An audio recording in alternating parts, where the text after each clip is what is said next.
திருட்டு பசங்க தான் வந்து மொபைலை சுவிட்ச் ஆஃப் பண்ணிடுவாங்க நாள் கணக்கில்.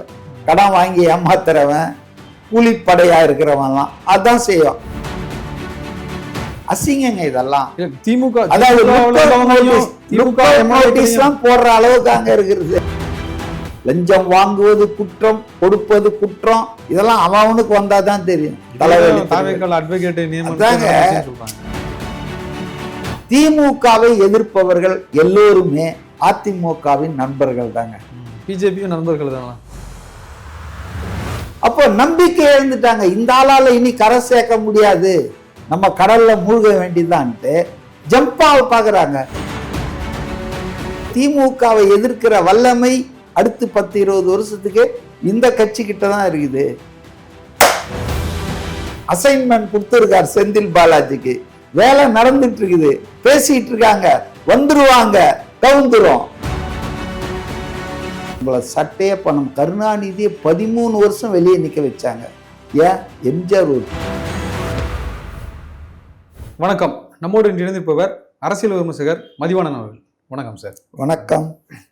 ஆமா சார், இப்போ குதிரை பேரம்னு சொல்லிட்டே இருக்காங்க. ரெண்டு கட்சியும், எல்லா கட்சியுமே குதிரை பேரம், யானை பேரம், கழுதை பேரம், ஒட்டக பேரம் எல்லாம் வந்துருச்சு. நீங்க இன்னும் அந்த குதிரை பேரம். திமுக, ஆமா, திமுக சொல்லுது, அதிமுக சொல்லுது, தாவேகா சொல்றாங்க, எல்லாருமே சொல்லிட்டு இருக்காங்க. இப்போ ஸ்ரீவைகுண்டம் எம்எல்ஏ அவர் சரவணன் சொல்லும் போதும் சொன்னார், இப்படி எனக்கு 50 கோடி கேட்குறாங்கன்னு. 15 கோடி கேட்கறாங்க, இல்ல குடுக்கறேன்றாங்க. ஆமா, குடுக்கறேன்னு சொல்றாங்க. பாவங்க, சரியான தலகாஞ்ச ஆளுங்க, ஏழைங்க அவரு. 15 கோடி, 35 கோடி, இப்போ 50 கோடி, இன்னும் 100 கோடி கூட வரும் போல, இப்படி ஏறிட்டே போகுது. அவர் ஆடியோ பிளே பண்ணி காட்டியிருக்காரு. ஆமா, அதான் சரிப்பா. அதுல என்னன்னா, தாவேகா நிர்வாகிகள் சொல்ற எல்லாருமே என்ன சொல்றாங்க அப்படின்னா, அந்த அவங்ககிட்ட பேசுறாங்கல்ல எம்எல்ஏ கிட்ட, அவங்க எல்லாருமே தாவேகாவோட தொடர்புல இருக்கிறவங்களா இருக்கிறாங்க அப்படின்றாங்க. கொஞ்சம் நெருக்கமா இருக்கிறவங்க தான் அந்த எம்எல்ஏ கிட்டே போய் பேசுறாங்க. ஏன்னா எக்ஸாம்பிளுக்கு திருநாவுக்கரசு சொல்றாங்க, ஏற்கனவே அவரு அண்ணாமலை கூட ஒர்க் பண்ணாரு. திருநாவுக்கரசுக்கும் தாவேகாவுக்கும் என்னங்க தொடர்பு சொல்லுங்க, சும்மா அப்படி பேசக்கூடாது. ஏற்கனவே அவரு விஜய் வந்து ஜெயிக்கிறதுக்கான அதிக வாய்ப்பு இருக்கு அப்படின்னு சொன்னதுனால விஜய் அவர்கள்ட்ட அங்க தாவேகால ஜெயிக்கிறதுக்கு வாய்ப்பு இருக்குதுன்னு சொல்லி இந்தியா டுடே கூட சொல்லிச்சு. இல்ல, திருநாவுக்கரசு வந்து 20 கோடி வாங்கினாரு, 2 கோடி வாங்கினாருங்கிறதெல்லாம் பேசி பாருங்க. அதெல்லாம் சும்மா பேச்சு. நான் ஒரே ஒரு கேள்வி கேட்கிறேன். சிவசங்கரன் முன்னாள் போக்குவரத்து துறை அமைச்சர், திமுக இப்ப பிரசன்ட் எம்எல்ஏ, அவர் மேல ஒரு கம்ப்ளைண்ட் கொடுக்குறாரு ஒரு ஆளு. 28 லட்சமோ 38 லட்சமோ வேலை கொடுக்குறேன்னு வாங்கிட்டு ஏமாத்திட்டாருன்னு. அப்போ அவர் போலீஸ்ல சம்மன் பண்றாங்க. அவர் கமிஷன் ஆபீஸ்க்கு போறாரு. அரசியல் பழி வாங்குதல்னு அவரை ஒப்பாரி வைக்கல, நேராக போறாரு. அவருக்கு என்ன விஷயமோ சொல்றாரு, எனக்கும் அதுக்கும் சம்மந்தம் இல்லைங்க, அந்த ஆள் எனக்கு தெரியாது, என் பேரை ரிப்பேர் பண்றதுக்காக இந்த மாதிரி பண்றாங்கன்னு சொல்லிட்டு வர்றாரு. அதை ஏத்துக்கிறாங்க, ரெக்கார்ட் பண்ணிட்டு ரைட் போயிட்டு வாங்கன்றாங்க. அவர் வெளியே வந்து அழகா செய்தியாளர்கள் வெயிட்டிங்ல இருக்கவங்க கிட்ட, நான் இப்படி போனேன், என்னை கேட்டாங்க, நான் இப்படி சொன்னேன், சரின்னு கேட்டுக்கிட்டாங்க. விசாரணைன்னா அதுதான், புரியுதுங்களா? வந்துட்டாரு. இப்ப அசோக் குமாரையும் செந்தில் பாலாஜியும் கூப்பிடுறாங்க, விசாரணைக்கு வாங்கன்றாங்க. கரூருக்கு போய் கூப்பிடுறாங்க. ஏன் கரூருக்கு போய் கூப்பிடுறாங்கன்னா, அவங்க சென்னையில இல்ல, எம்எல்ஏ ஹாஸ்டல்ல இல்ல, போனை சுவிட்ச் ஆஃப் பண்ணி வச்சிருக்காங்க. இதெல்லாம் சமூக விரோத செயல்ல செய்யறவன் தான் இந்த மாதிரி வேலையெல்லாம் செய்வான். ஒரு அரசியல்வாதி, பொதுநல தொண்டன் மொபைல் ஆஃபே பண்ண மாட்டான், சைலண்ட்ல ஒன்னா போட்டு வைப்பான். இப்போ நான் கூட இப்போ இன்டர்வியூ நடக்குது, என் மொபைல் சைலண்ட்ல இருக்கும், போய் பார்ப்பேன், மிஸ்டு கால்லாம் கூப்பிட்டு பேசுவேன். இதுதான் ஒரு பொது சேவையில் இருக்கிறவன், பப்ளிக் லைஃப்ல இருக்கிறேன். திருட்டு பசங்க தான் வந்து மொபைலை சுவிட்ச் ஆஃப் பண்ணிடுவாங்க நாள் கணக்கில். கடன் வாங்கி ஏமாத்துறவன், கூலிப்படையா இருக்கிறவன்லாம் அதான் செய்யும். இப்போ இந்த அசோக் குமாரும் செந்தில் பாலாஜியும் பேப்பர்லாம் படிக்க மாட்டாங்களா, டிவிலாம் பார்க்க மாட்டாங்களா? என்ன சார் எங்களை வந்து கூப்பிட்டுருக்கீங்க, என்ன மேட்ரு?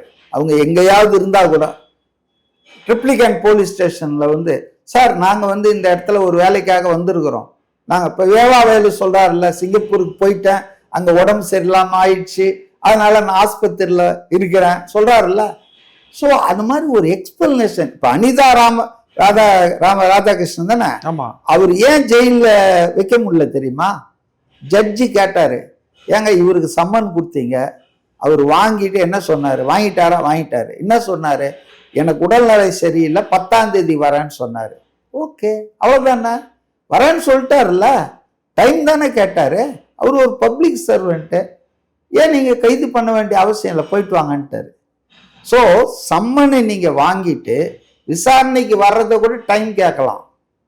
ஆனா நீங்க என்ன சொல்றது, வார்த்தை சொன்னா ஏதாவது ஆயிடும். பதுங்கி இருக்கீங்க. தலைமறைவு யாருங்க தலைமறைவாவாங்க? ராஜீவ் காந்தியை கொண்டான ஒற்றைக்கண் சிவராசன், அவன் தலைமறைவா பெங்களூர்ல போயிருந்தான் தெரியுமா உங்களுக்கு? இந்த தலைமறைவாகிறது அசிங்கங்க இதெல்லாம். திமுக போடுற அளவுக்கு அங்க இருக்கிறது. திமுக எம்எல்ஏக்களையும் நீங்க குதிரம்பேர பேசினதா தானே அவங்க குற்றச்சாட்டு. அனிதா ராதாகிருஷ்ணனும் அதான் சொன்னாரு. ஐயோ, உலக மகா ஜோக்கு. அதாவது இவர் அரெஸ்ட் பண்ணி போலீஸ் ஜீப்ல எட்டும் போது எல்லாம் கூட்டம் அப்படியே நிக்குது. ஸ்டேஷன்ல விசாரிச்சுட்டு இவரை மருத்துவ பரிசோதனை பண்ணி இவரை ஜட்ஜு கிட்ட கூட்டு போறாங்க. அந்த இடையில ஒரு செய்தியாளர்கிட்ட அடிச்சு விட்டாரு பாருங்க. ஐயோ, அதாவதுங்க திமுகவினுடைய அதாவது இருக்கிற கொஞ்ச நஞ்ச மான மரியாதையை கூட இந்த மாதிரி ஆட்கள் கெடுத்துட்டு இருக்காங்க. ஆர்.எஸ். பாரதி, ஆர். ராஜா, இந்த மாதிரி அனிதா ராதாகிருஷ்ணன்லாம். இப்ப நான் என்ன கேட்கிறேன், தம்பி ஒரு நிமிஷம், உனக்கு அமைச்சர் பதவி வாங்கி தரேன்னு என்கிட்ட விஜயபாஸ்கர் பேசினாரு, நான் தாவைக்கல்ல பேசுறேன் அப்படின்னு சொன்னதா. விஜயபாஸ்கருக்கே இன்னும் சீட்டிங் இப்பதான் உள்ள கதவு திறந்திருக்காங்க. இதெல்லாம் நம்புற மாதிரி இருக்குதாங்க. எங்க தாவேகா கட்சியில ஆல் செட் அண்ட் பாஸ் யாரு? விஜய். அவர் இல்லாம அங்க ஏதாவது அணு அசையுமா? அந்த ஆபீஸ்ல ஒரு பியூனா போடணும்னா கூட அவர் தான் பர்மிட் பண்ணும். இப்படி இருக்கும்போது விஜயபாஸ்கர் சொன்னாரு, பாலபாஸ்கர் சொன்னாருன்னா பாருங்க. நான் சொல்றது என்னன்னா, இவங்க உண்மையிலே இந்த குற்றத்துல சம்பந்தப்படல, இவங்களுக்கு அது சம்பந்தம் இல்லைன்னா ஏன் சிவசங்கரன் மாதிரி நேரா பார்த்துட்டு சொல்லிட்டு போக வேண்டியது? ஏன்னா வந்தவொன்னும் பிடிச்சி கோழி அமுகிறாம ஜெயில போட்டுருவாங்களா? எப்பா நீங்கெல்லாம் ஜெயில் பார்க்காத ஆளுங்களா? இந்த அசோக் குமார் இருக்காரு, செந்தில் பாலாஜி தம்பி, ஈடிக்கே தண்ணியை காமிச்சாருல. எவ்வளவு வருஷம், எவ்வளவு மாச கணக்குல அவரு தலைமறைவா இருந்தாரு. So these people are habitual offenders. Habitual அஃபண்டர்ஸ்னா என்ன? இது இவங்க வழக்கம் பழக்கம், இதே தொழில் இவங்களுக்கு. தலைமறைவாவது, தப்பு பண்ணுவது. ஏங்க செந்தில் பாலாஜி ஒரு நேர்மையாளரா? அதாவது நான் ஊழல் பண்றாரு அதெல்லாம் விடுங்க. ஏங்க இவர் போக்குவரத்து துறை அமைச்சரா இருக்கும்போது டிரைவர் வேலை, கிளீனர் வேலை, கண்டக்டர் வேலை, அதுக்கெல்லாம் யாருங்க அப்ளை பண்ணுவாங்க? யாரு? டாடா விட்டு பிள்ளையா, பிர்லா விட்டு பிள்ளையா? சாதாரண ஏழை எளிய மக்கள். அவங்க கிட்ட காசை வாங்கினிய, இத்தனை போஸ்ட் தான் இருக்குதுன்னு சொல்லி அத்தனை போஸ்ட் காசை வாங்கி இருந்தா கூட எந்த பிரச்சனையும் வந்திருக்காது. இல்ல காசை வாங்கின போஸ்ட் ஃபில்லப் ஆயிடுச்சு, இந்தாப்பா உன் காசை திருப்பி கொடுத்துட்டா கூட கையெழுத்து கும்பிட்டு இருப்பான். மகாராஜையா ரொம்ப நல்ல மனுஷன்யா. செந்து என்ன வாங்கினாரியா, திருப்பி கொடுத்துட்டாரியா, அவரால் செய்ய முடியல, நானே எஸ்தரியான்னு சொல்லிட்டு போயிருப்பான். நீ என்ன பண்ண? ஒரு 100 போஸ்ட் இருக்குதுன்னா 3000 பேர்கிட்ட காசை வாங்கிட்ட. காசை வாங்கிட்டு போஸ்ட் கொடுக்கலன்னா கேட்பான் இல்ல எல்லாரும். லஞ்சம் வாங்குவது குற்றம், கொடுப்பது குற்றம், இதெல்லாம் அவனுக்கு வந்தாதான் தெரியும். இதெல்லாம் சொல்றாங்க போறாங்க, இது என்கிட்ட பேசாதீங்க. இதெல்லாம் கோர்ட்ல இருக்கிற கேஸ். அப்ப அவங்க கோர்ட்டுக்கு ஏன் போனாங்க அப்படின்னா, திரும்பி பணத்தையும் தரல அவரு செந்தில் பாலாஜி. அதனாலதான் அது கோர்ட்டுக்கு போச்சு. அப்புறம் இவரை அரெஸ்ட் பண்ணாங்க. அவர் ஜெயிலேயே மினிஸ்டர் வித்தவுட் போர்ட்போலியோ, அதாவது ஏக காலத்துல இரட்டை ஆயுள் தண்டனைன்னு கொடுப்பாங்க. தீர்ப்பு பார்த்திருக்கீங்களா? இரட்டை ஆயுள் தண்டனை 2 ஆயுளா இல்ல, ஏக காலத்தில் அனுபவிப்பார். அது மாதிரி இவர் ஏக காலத்தில் கைதியா இருக்கிறாரு சென்ட்ரல் ஜெயில, இந்த பக்கம் மினிஸ்டர் வித்.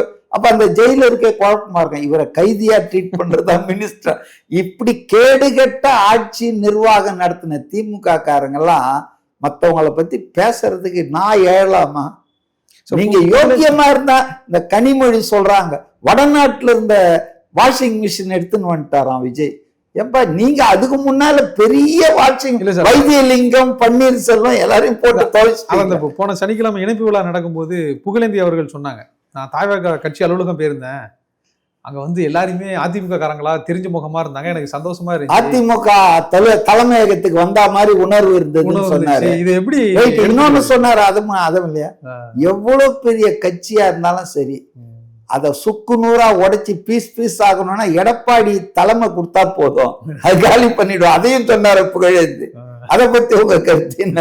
அதாவதுங்க சி நீங்க ஒரு ஃபேக்ட் என்னன்னா அதிமுக ஆட்களுக்கு செகண்ட் ஹோமா ஆயிப்போச்சு தாவேக்கா. ஏன் அதுல எந்த தப்பு இருக்குது எனக்கு தெரியல. எம்ஜிஆரை போட்டுறாரு, ஜெயலலிதாவை மரியாதையா பேசுறாரு. ஏன் கலைஞரையே கருணாநிதினு சொல்லிட்டு சட்டமன்றத்தை தப்பு கலைஞர் கருணாநிதினார அவரு எல்லாரையும் மதிக்கிறாரு. அவர் ஊழல் புகார் கூட நோன்றன்னு சொன்னது கட் ஆஃப் இயர் பாத்தீங்களா 2017. யார் அப்ப சீஃப் மினிஸ்டர்? எடப்பாடி.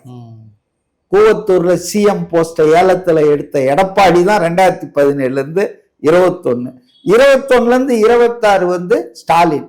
இவங்க 2 பேரு. அதுக்கு ஒரு பெருந்தன்மை இருக்கலாம், செத்து போனவங்க சமாதி எல்லாம் நோண்ட வேணாம், எப்படி இருந்தாலும் செத்துட்டாங்க, அமரர் அவ்வளவுதான் விட்டுருப்பாரு.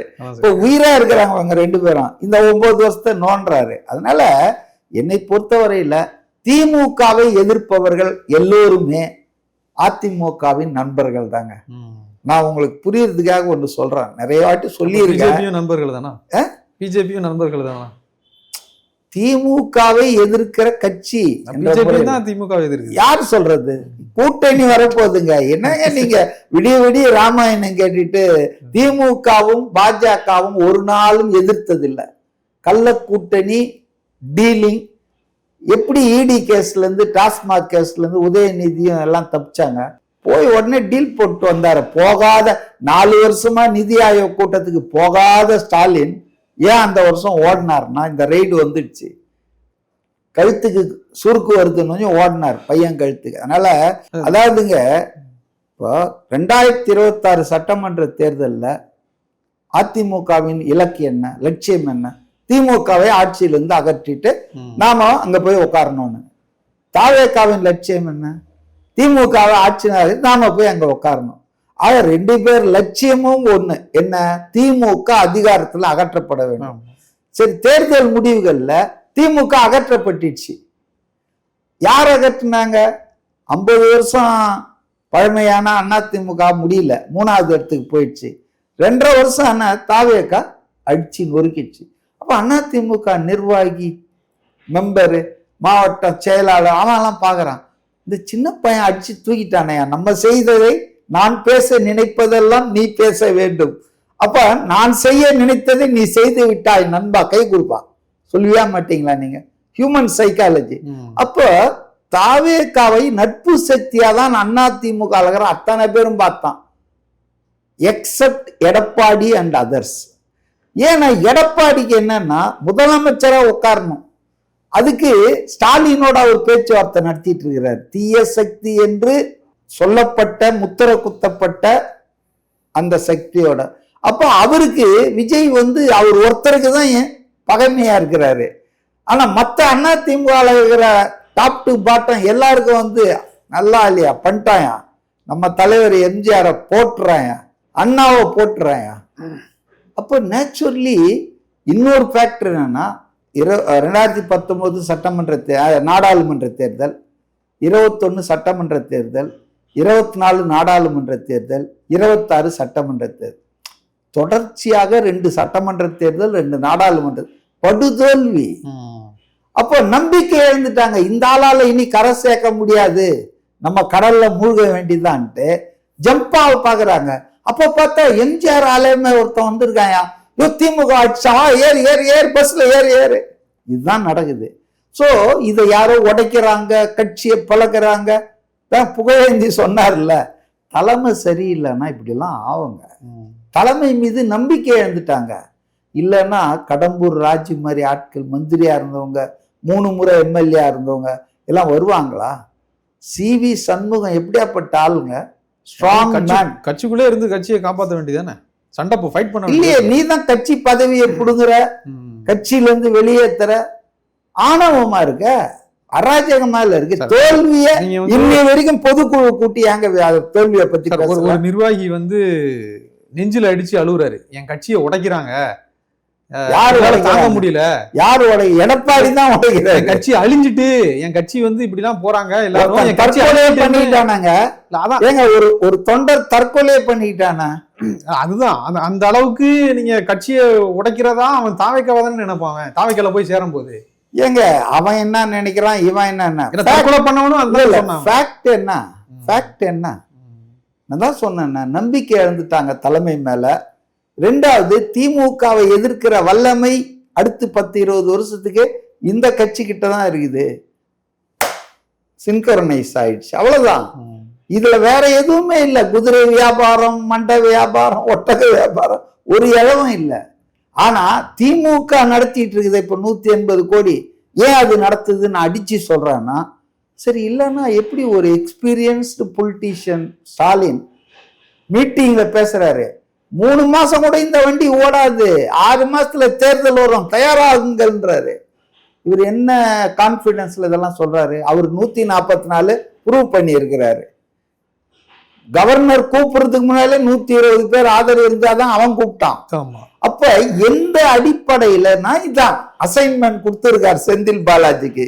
வேலை நடந்துட்டு இருக்குது, பேசிட்டு இருக்காங்க, வந்துருவாங்க, கவுந்துரும். என்னங்க இது? ஒரு ஆட்சி அமைந்து முழுசா 3 மாசம் கூட விடாம, அப்ப திமுகவுக்கு ஏன் இந்த பதட்டம்னா, நான் இதை சொல்லி முடிக்கிறேன். இதுவரையில் அந்த 50 வருஷத்துல என்ன அனுபவம்னா, திமுக தோத்தா அண்ணா திமுக வரும், அண்ணா திமுக தோத்தா திமுக வரும், மாறி மாறி இவங்க தான் இருப்பாங்க. இவங்களுக்குள்ள ஒரு அன்ரிட்டன் அண்டர்ஸ்டாண்டிங் இருக்கு. நான் வந்தா உன்னை பார்த்துக்குவேன், நீ வந்தா என்ன பார்த்துக்கணும். பார்த்துக்கணும் என்ன, என் ஊழல் புகார், என் மேல விசாரணைலாம் போடக்கூடாது. இது மியூச்சுவலி பெனிஃபிஷியல் அண்டர்ஸ்டாண்டிங் இருந்துட்டு. இதை விஜய் ரொம்ப நாளைக்கு முன்னாலே சொன்னாரு, இருவர் அல்ல ஒருவர் தான் இவங்கன்ட்டு. அப்ப இந்த முதல் முறையா 50 வருஷத்துல 2 பேரும் எதிர்கட்சி வரிசையில இருக்காங்க. வேற ஒரு புது ஆள் உக்காண்டான். உக்காந்தவன் சும்மா இல்லாம நோன்றான், கான்ட்ராக்ட் எல்லாம் எடுக்கிறான், கேன்சல் பண்றான், ஊழலை பிடிக்கிறான். அப்போ இவங்களுக்கு பயம் வந்துடுச்சு 2 பேருக்குமே. என்னடா இது, இவன் இருந்தா அவன் இருப்பான், அவன் இருந்தா நினைச்சோம். இன்னைக்கு நமக்கு 2 பேருமே ரோட்ல இருக்கிறோம். இப்போ இந்த ஊழல்லாம் எடுத்தா ஏவாவேலு சிங்கப்பூருக்கு போயிட்டாரு. இப்போ சபரீசன் துபாயிலே தான் செட்டில் ஆவார்னு நினைக்கிறேன். உதயநிதி எந்த நாட்டுக்கு போவார் தெரியாது. ஏன்னா இப்போ ரெட் ஜெயண்ட் எல்லாம் இவ்வளவு பணம் எங்க இருந்து வந்தது, எங்க இருந்து அடிச்சாங்க? எல்லாம் அரசு கஜானால இருந்து எடுத்தது தான். அதனால இன்னைக்கு ரொம்ப பதட்டம் அடைஞ்சதால் தான் இந்த ஆட்சியை தொடர விட்டோம்னா நம்மள நுங்கிட்டு நோண்டிட்டுருவானுங்க. அதனால இதை கலைச்சு விட்டுருணும். அமித்ஷா ஆட்சி ஜனதா, அதாவது ஆளுநர் ஆட்சி வந்தா கூட பரவாயில்ல, நம்ம பார்த்துக்கலாம், அமித்ஷா கிட்ட பேசிக்கலாம், அண்ணன் பழனிசாமி இருக்காரு, அவர் மூலமா லிங்க் வச்சுக்கலாம். ஆனால் இந்த ஆட்சி தொடர்ந்தால் நம்ம தலை தூக்கவே முடியாது. மக்கள் ஊழல்னு ப்ரூவ் ஆயிடுச்சுன்னா உங்களை சட்டையே பண்ண. கருணாநிதியை 13 வருஷம் வெளியே நிற்க வச்சாங்க. ஏன்? எம்ஜிஆர் ஒரு பெரிய முத்திரையை குத்தினாரு. இந்த 2 லேடிஸ் அடிச்சுக்கிட்ட சண்டையில தானே இவர் வர்றாரு. இல்லைன்னா தலையை தூக்கி இருக்க முடியாது திமுக. ஜேஜா சண்டையினால்தான் இவர் உள்ள புந்து வந்தார் கருணாநிதி. ஸோ விஜய் இப்ப அதை செஞ்சார்னா அடுத்து ஒரு 30-40 வருஷத்துக்கு குடும்ப அரசியல், மகன், பேரன் அதை ரெடி பண்ணி வச்சிருந்தாங்கல்ல, அப்ப அவங்களுக்கு பதட்டம் வராதா? அந்த பதட்டம் தான் இன்னைக்கு 2 பேர்கிட்டே இருக்கு. அப்ப அவங்க என்ன நினைக்கிறாங்கன்னா, இந்த ஆட்சியை ஒழிச்சிருமையா. சில பேர் ரொம்ப பேசிட்டே இருந்தானா திருந்த மாட்டான், அவனை காலி பண்றியா, கான்ட்ராக்ட் கில்லர்ஸை வச்சு அடிச்சு காலி பண்ணுவாங்க. அந்த மாதிரி தான் இப்ப இந்த கான்ட்ராக்ட் வச்சு 180 கோடி பேசுறாங்கன்னா எவ்வளவு பெரிய அயோக்கியதானம்.